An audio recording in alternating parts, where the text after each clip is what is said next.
Bienvenue à tous sur Verset Hebdo, j'espère que vous allez bien. Aujourd'hui, nous allons explorer une question essentielle. Quelle est ta mission sur Terre? En tant que chrétiens, nous croyons que chaque vie a un but divin.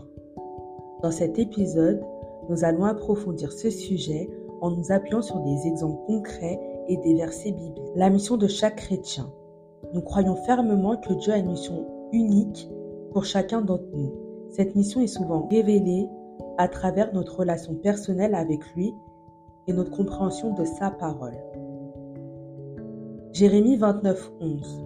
Car je connais les projets que j'ai formés sur vous, dit l'Éternel, projets de paix et non de malheur, afin de vous donner un avenir et de l'espérance. Ce verset nous rappelle que Dieu a un plan précis et bienveillant pour chacun de nous, rempli d'espoir et de paix. La mort n'est pas un repos mais un jugement. En tant que chrétiens, nous comprenons que la mort n'est pas simplement un repos éternel, mais le commencement d'un jugement divin.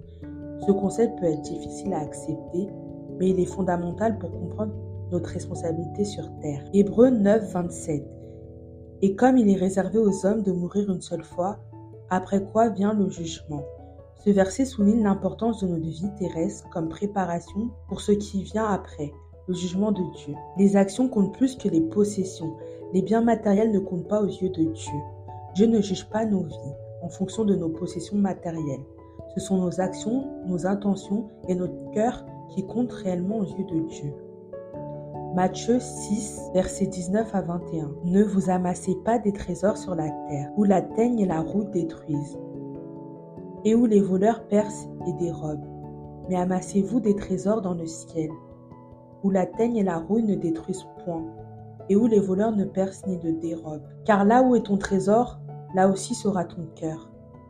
Ce verset nous enseigne que nos véritables trésors sont ceux que nous accumulons dans le ciel, par nos bonnes actions et notre foi. Semer de bonnes actions. Nous récoltons ce que nous semons tout au long de notre vie. Nos actions bonnes ou mauvaises ont des conséquences éternelles. Il est crucial de semer des actions positives et alignées avec la volonté de Dieu. Galates 6, versets 7 à 8. Ne vous y trompez pas, on ne se moque pas de Dieu. Ce qu'un homme aura semé, il le moissonnera aussi. Celui qui sème pour sa chair moissonnera de la chair, la corruption. Mais celui qui sème pour l'esprit moissonnera de l'esprit, la vie éternelle. Ce verset nous rappelle que chaque action a une conséquence et que nous devons être conscients de ce que nous semons dans notre vie quotidienne. J'ai un témoignage personnel à faire sur mon parcours. Je ne prétends pas être parfaite, loin de là. J'ai traversé des périodes très compliquées, où j'ai même envisagé de quitter ce monde. Je me sentais inadéquate et sans force pour continuer. Ces moments de désespoir m'ont poussé à des réflexions profondes sur ma vie et ma mission. Ce qui m'a retenue, c'est la réflexion sur mon éternité. En écourtant ma vie, je répondais à ma propre volonté. Mais qu'en était-il de la volonté de Dieu pour moi? Romains 8:28. Nous savons du reste que tout concourt au bien de ceux qui aiment Dieu, de ceux qui sont appelés selon son dessein. Ce verset m'a aidé à comprendre que ma mission, même si elle est difficile, a un sens et un but divin.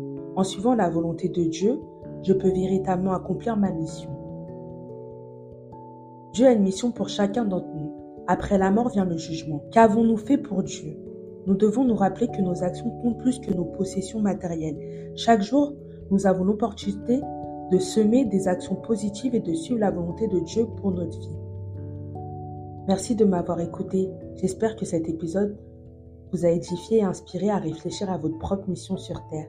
À bientôt sur Verset Hebdo.